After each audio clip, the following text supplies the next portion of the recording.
الحمد لله نحمده ونستعينه ونستغفره ونؤمن به ونتوكل عليه ونعوذ بالله من شرور أنفسنا ومن سيئات أعمالنا من يهده الله فلا مضل له ومن يضلله فلا هادي له ونشهد أن لا إله إلا الله وحده لا شريك له ونشهد أن سيدنا وسندنا وحبيبنا وحبيب ربنا وطبيبنا وطبيب قلوبنا وملجانا وماوانا سيدنا ومولانا محمدا عبده ورسوله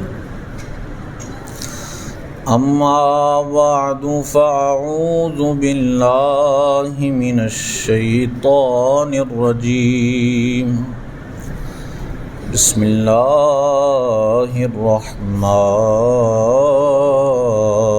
الرحيم فخلف من بعدهم خلف أضاعوا الصلاة واتبعوا الشهوات فسوف يلقون غيا صدق الله مولانا العظيم الصلاة والسلام عليك يا سيدي يا رسول الله وعلى آلك وأصحابك يا سيدي يا حبيب الله الصلاة والسلام عليك يا سيدي يا نبي الله وعلى آلك وأصحابك يا سيدي يا نور الله الصلاة والسلام عليك يا سيدي يا رحمة للعالمين وعلى آلك وأصحابك يا سيدي يا خاتم النبيين اللہ جل جلالہ و اتم برہانہ و اعظم شانہ کی بارگاہ اقدس میں حمد و ثنا اور اس کے پیارے حبیب سرکار مدینہ راحت قلب و سینہ باعث نزول سکینہ صاحب معطر و معنبر پسینہ حضور سرور عالم شاہ آدم و بنی آدم رسول محتشم شفیع معظم صلی اللہ تعالی علیہ وعلی آلہ واصحابہ وبارک وسلم کی بارگاہ میں ہدیہ درود و سلام عرض کرنے کے بعد معزز سامعین السلام علیکم ورحمۃ اللہ۔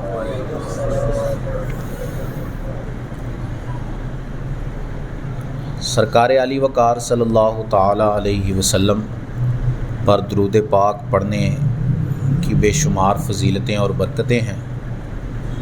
ایک طویل حدیث پاک میں ہے جس میں حشر کے دن کا ماحول بیان کیا گیا ہے کہ اس دن ایک شخص کی نیکیاں کم پڑ جائیں گی، اس کے گناہوں کا پلڑا بھاری ہو جائے گا اور نیکیوں کا پلڑا ہلکا ہو جائے گا۔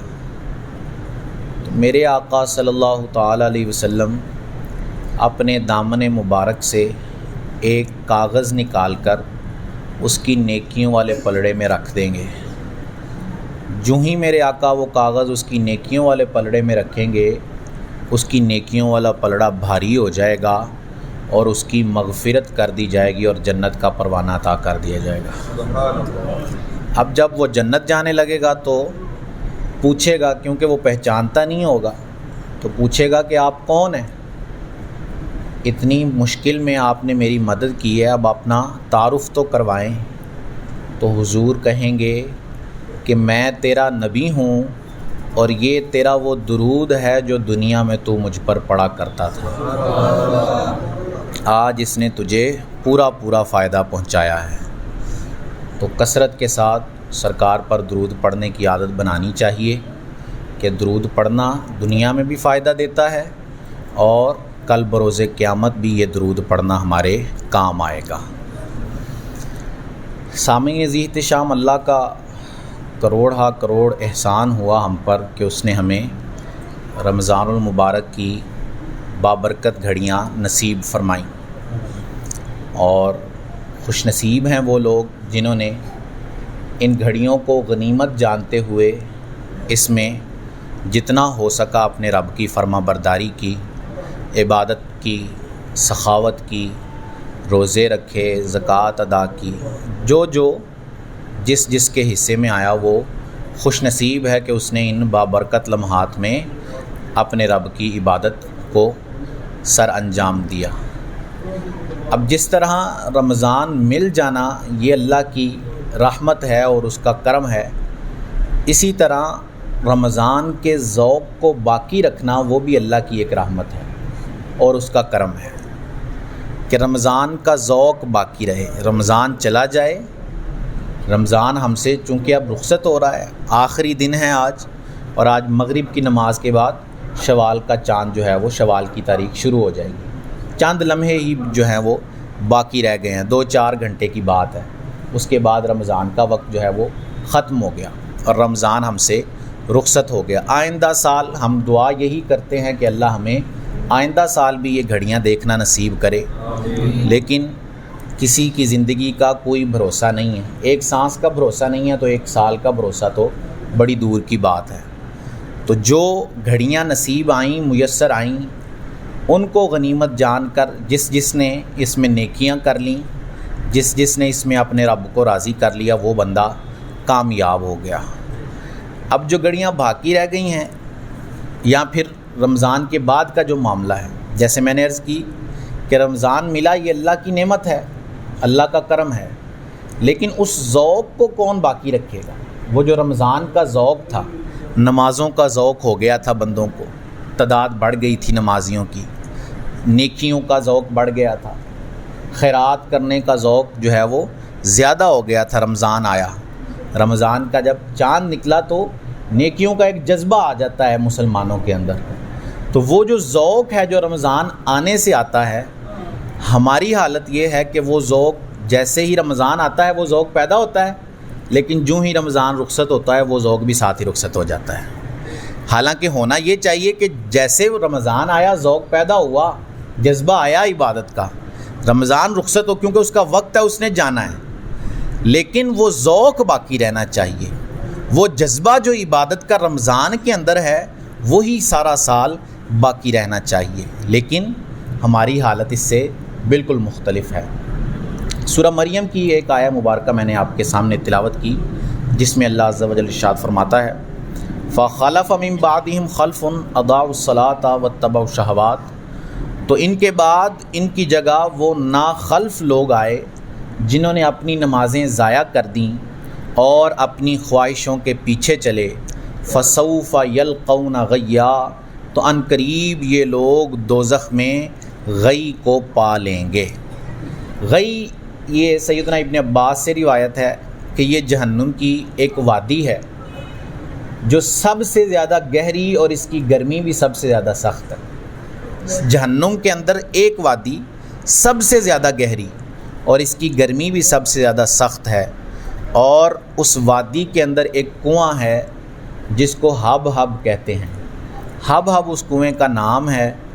جب جہنم سرد ہونے لگتا ہے، اس کی آگ ٹھنڈی پڑنے لگتی ہے، تو اللہ اس کنویں کو کھول دیتا ہے، جس کی وجہ سے جہنم کی آگ دوبارہ سے بھڑکنے لگ جاتی ہے، دوبارہ سے اس کی آگ جو ہے وہ گرم ہو جاتی ہے۔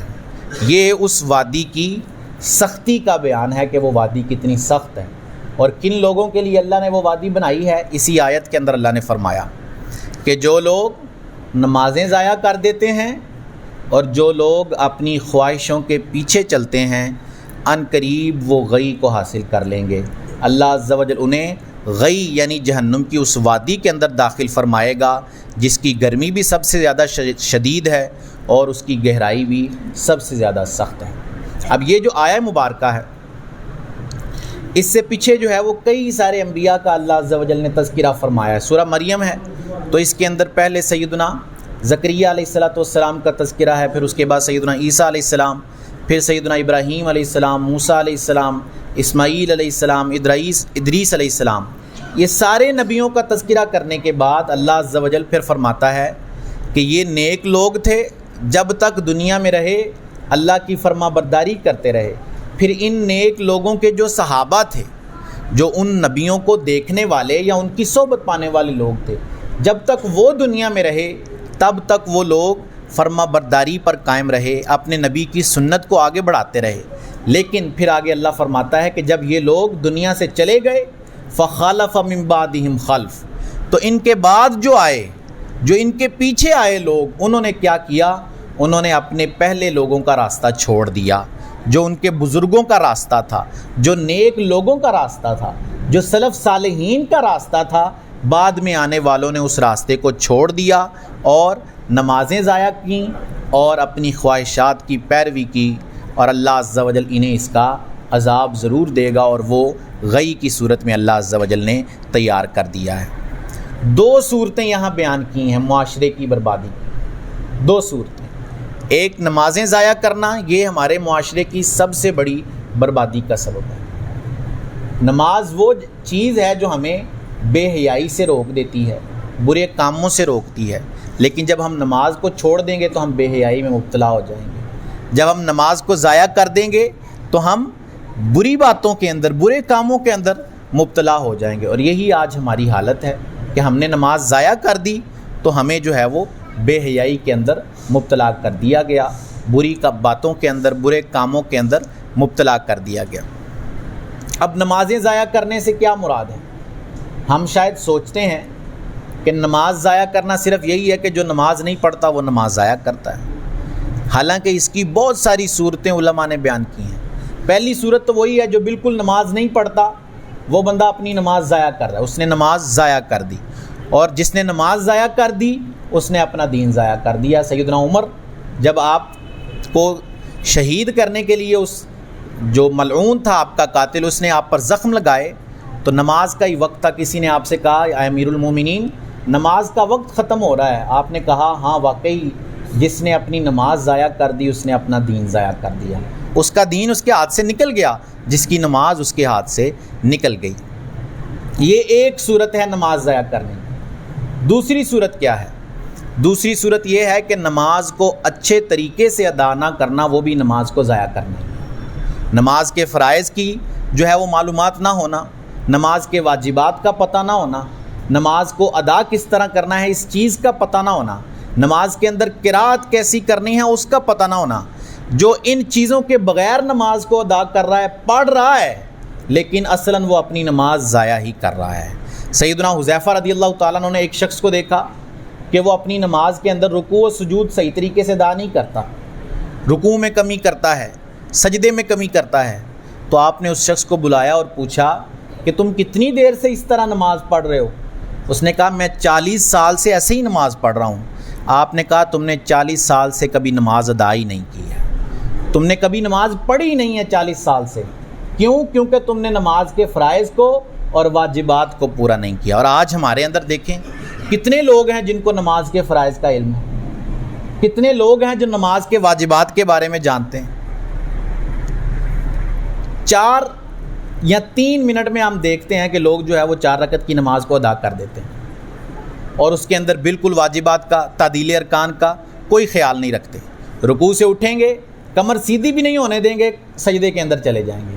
سجدے سے اٹھیں گے کمر سیدھی بھی نہیں ہونے دیں گے، دوسرے سجدے کے اندر چلے جائیں گے. حالانکہ یہ تعدیل ارکان واجب ہے نماز کے اندر، یعنی رکوع سے کھڑا ہونا اور کمر سیدھی کرنا، اور کم از کم 1 دفعہ سبحان اللہ کہنے کی مقدار کھڑا رہنا اسی حالت میں، یہ ضروری ہے. جس نے اس چیز کو جان بوجھ کر چھوڑ دیا اس کی نماز ادا نہیں ہوئی، اس کو دوبارہ نماز پڑھنی پڑے گی. اسی طرح 2 سجدوں کے درمیان جو بیٹھتے ہیں ہم، وہ بھی ضروری ہے، اور اس کے اندر بھی یہی صورت ہے کہ کمر سیدھی رہے اور کم از کم 1 دفعہ سبحان اللہ کہنے کی مقدار وہاں اس حالت میں بیٹھیں تو وہ رکن ادا ہوا. لیکن ہماری حالت کیا ہوتی ہے؟ سب کے سامنے ہے، کمر سیدھی نہیں ہوئی اور نیچے، کمر سیدھی نہیں ہوئی اور دوسرا سجدہ ادا کر دیا.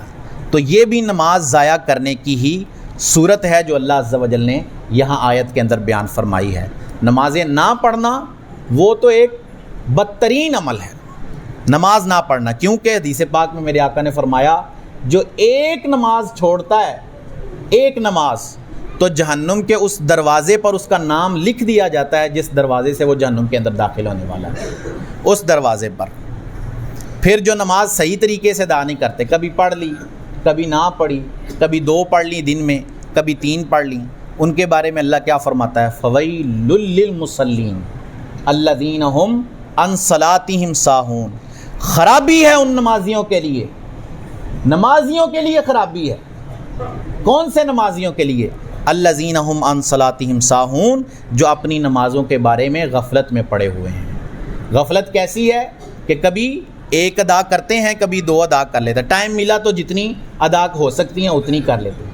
مطلب ٹائم پر نماز کو رکھا ہوا ہے کہ جتنا ٹائم میسر آئے گا اس کے مطابق نماز ادا کریں گے، ٹائم نہیں ملے گا تو نماز چھوڑ دیں گے. حالانکہ ہونا تو یہ چاہیے کہ نماز کے لیے ٹائم الگ مقرر ہونا چاہیے کہ جو ہی نماز کا وقت آئے ہمارے سارے کام پیچھے چھوٹ جائیں، ہماری ساری چیزیں پیچھے چھوٹ جائیں. بس جب نماز کے لیے اذان ہو جائے تو ہم مسجد کی طرف روانہ ہو جائیں، ہم مسجد کے اندر حاضر ہو کر نماز با جماعت ادا کریں اور اس کے بعد پھر اپنے کاموں میں لگ جائیں. کون سا اللہ نے فرمایا ہے کہ ہمیشہ ادھر مسجد میں ہی بیٹھے رہو؟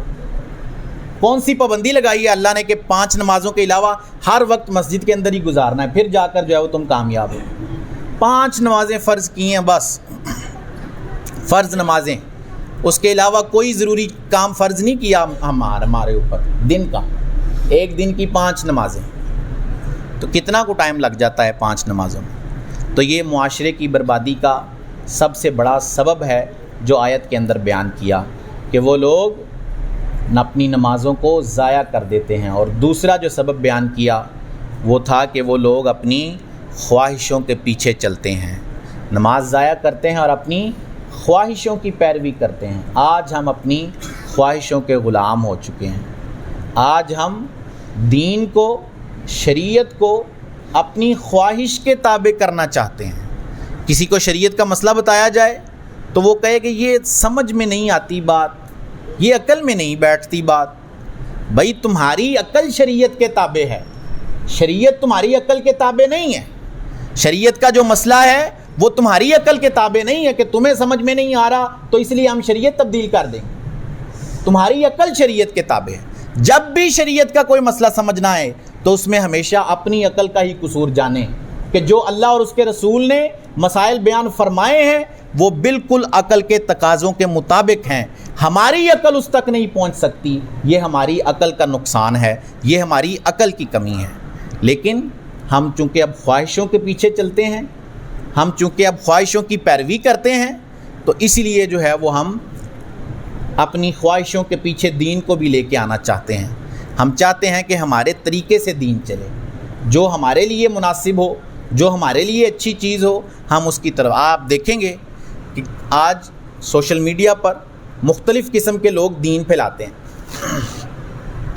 اور جو آسان دین بیان کرے نا لوگ اس کے پاس جا کر زیادہ بیٹھتے ہیں، اس کی بات زیادہ سنتے ہیں، جو کہے کہ جب ٹائم ملے نماز پڑھ لیا کرو، جو کہے کہ 5 نمازیں ایک وقت میں بھی ادا کی جا سکتی ہیں، ہو جائیں گی، کوئی مسئلہ نہیں ہے، جو کہے کہ پردے کی کوئی حاجت نہیں ہے، آپ دیکھیں گے کہ اس کو لوگ زیادہ سنیں گے، اس کی بات پر زیادہ، کیونکہ ان دین جو ہے وہ لوگوں کی مرضی کے مطابق وہ دین بیان کر رہا ہے نا، اس لیے وہ لوگ اس کو سن رہے ہیں۔ اگر اصل دین بیان کیا جائے تو لوگ اس کی طرف آتے ہی نہیں ہیں۔ لوگوں کو جب ایک جگہ پابند کر دیا جائے تو لوگوں کو پابند ہونا پسند نہیں ہے، لوگ پابند نہیں ہونا چاہتے، لوگ چاہتے ہیں کہ آزادی رہے، دین پر عمل بھی کریں، آزادی بھی ہاتھ آئے، اور بعد میں اس کی جو ہے وہ اچھی جزا بھی ہاتھ میں آ جائے۔ حالانکہ اچھی جزا حاصل کرنے کے لیے بڑی مشقتیں اٹھانا پڑتی ہیں، بڑی دشوار گزار گھاٹیوں سے گزرنا پڑتا ہے۔ جس کو اپنے رب سے اچھی جزا کی امید ہے، اس کو اپنے رب کی فرما برداری بھی پھر اسی انداز میں کرنی پڑتی ہے۔ جو اپنے رب سے جنت کا طالب ہے، جنت کا اور جنت کی نعمتوں کا طالب ہے، لیکن جب اس کو دین کی بات بتائی جائے تو وہ دین کی طرف آئے ہی نہ۔ طالب جنت کا ہی ہو کہ قیامت کے دن اللہ رحم فرمائے اور جنت میں داخل فرما دے، لیکن جب دین کی بات اس کو بتائی جائے تو دین پر عمل ہی نہ کرے، تو پھر یہ طلب کیسی ہے؟ کس چیز کے بدلے میں یہ طلب ہے؟ فرما برداری تو کر نہیں رہے، حالانکہ جنت جو ہے وہ فرما برداری کا صلہ ہے جو اللہ عز و جل نے مومنوں کے لیے تیار کیا ہے۔ تو جب اس کی فرما برداری کر ہی نہیں رہے تو کس چیز کے بدلے جو ہے وہ ہم جنت طلب کرتے ہیں؟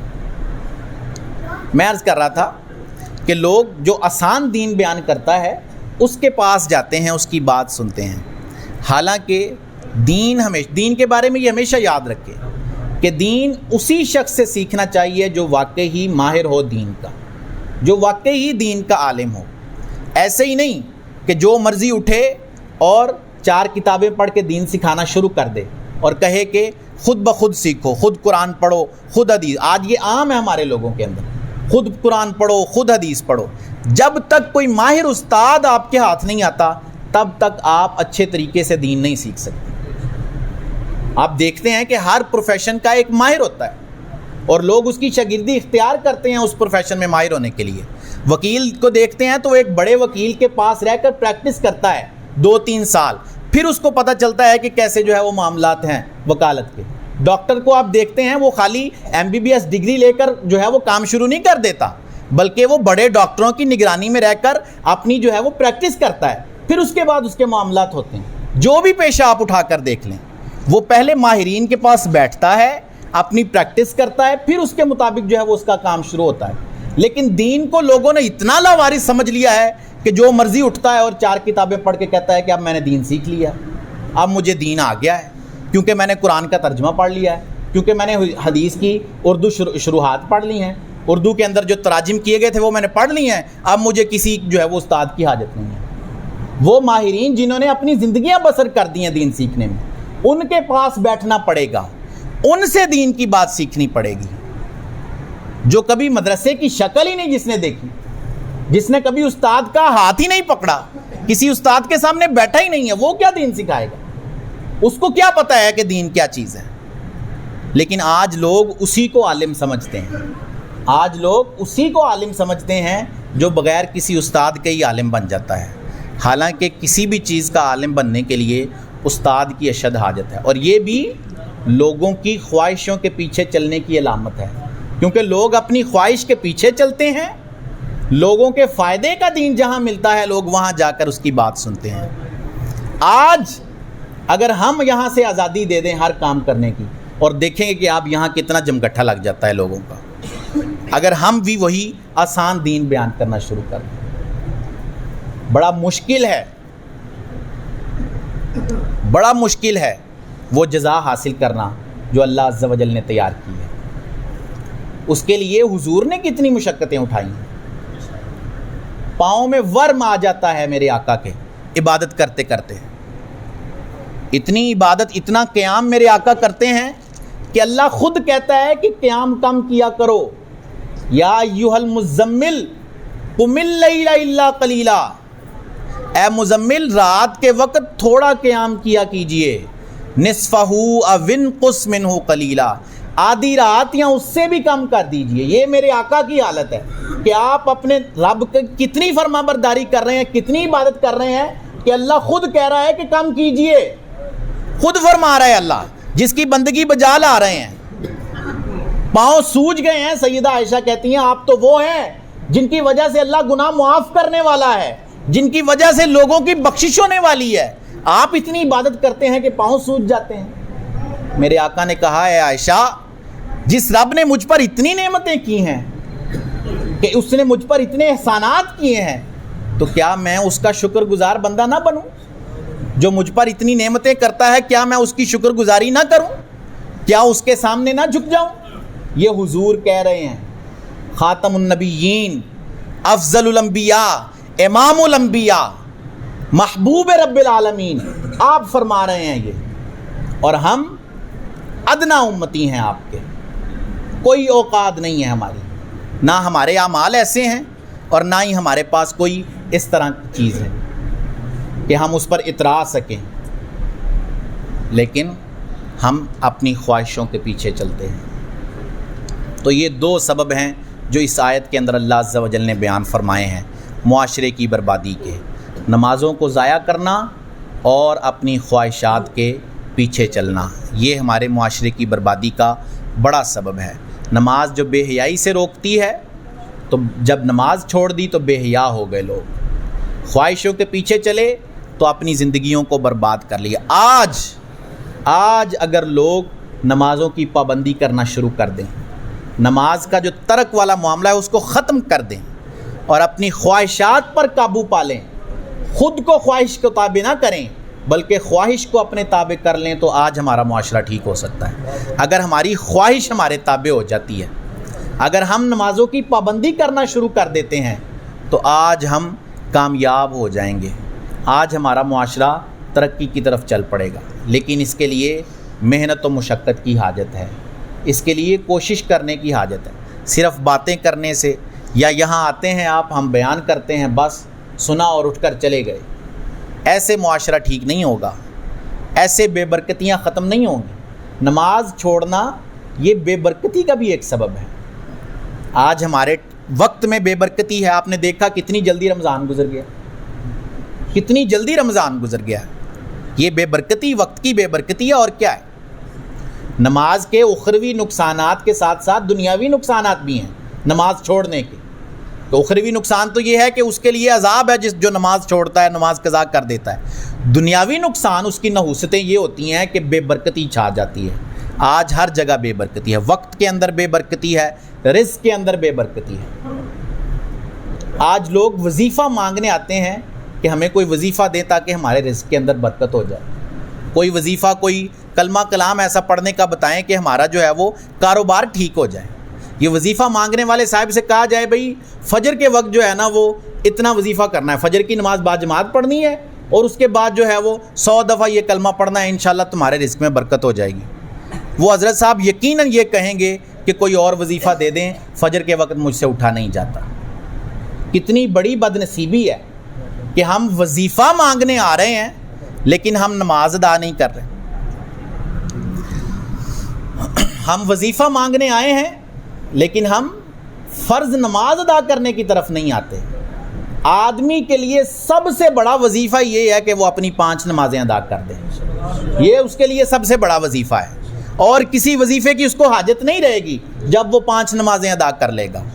ہر نماز میں جب وہ اپنے رب سے کہے گا ایاک نعبد و ایاک نستعین, تیری ہی عبادت کرتے ہیں, تجھی سے مدد چاہتے ہیں, جب وہ ہر نماز میں اپنے رب سے عرض کرے گا ربی جعلنی مقیم الصلاۃ ومن ذریتی ربنا وتقبل دعا, میری دعا قبول کر لے, ہر نماز میں جب وہ اپنے رب سے یہ عرض کرے گا تو کیوں اس کا رب اس پر رحم نہیں فرمائے گا؟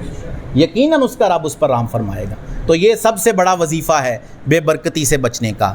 یہ نحوست ہے نماز چھوڑنے کی کہ آج بے برکتی ہے. اس سے بچنے کا ایک ہی طریقہ کہ ہم نماز کو ادا کریں, نماز کی پابندی اختیار کر لیں. ذوق رمضان ہے, آج رمضان کا آخری دن ہے, کل سے شوال شروع ہے, تو یہ وقت ختم ہو گیا لیکن ہمارا ذوق ختم نہیں ہونا چاہیے. جیسے ہم 5 نمازیں اب ادا کرتے ہیں, ہمیں کوشش یہی کرنی ہے کہ سارا سال بھی ہم 5 نمازیں ادا کرتے رہیں. ہماری نماز آج کے بعد قضا نہ، یہ آج یہاں سے عہد کر کے اپنے آپ سے عہد کریں، اپنے رب سے وعدہ کریں، مجھ سے وعدہ نہ کریں، اپنے رب سے وعدہ کریں کہ میں آئندہ جو ہے وہ کوئی نماز نہیں چھوڑوں گا، میری آئندہ کوئی نماز قضا نہیں ہوگی. آپ دنوں میں دیکھیں گے کہ کس طرح آپ پر آپ کے رب کی رحمتیں ہو جاتی ہیں. جب آپ اس سے وعدہ کر کے اس کی فرما برداری میں لگ جائیں گے تو اللہ عز و جل ضرور اپنی رحمتیں آپ پر نازل فرمائے گا. ہمیں آج صرف اسی کی حاجت ہے اور کسی چیز کی حاجت نہیں ہے. جس پر اس کا رب مہربان ہے اس کو اور کسی شخص کی، کسی شخصیت کی کوئی حاجت نہیں ہے. اور رب کے مہربان ہونے کی صورت یہی ہے کہ ہم اس کی فرما برداری اختیار کر لیں، اس کے سامنے اپنے آپ کو جھکا لیں، وہ ضرور فرما برداری کرتا ہے. اللہ عز و جل سے دعا ہے کہ اللہ عز و جل ہمیں عمل کی توفیق عطا فرمائے. آمین بجاہ خاتم النبیین صلی اللہ علیہ وسلم.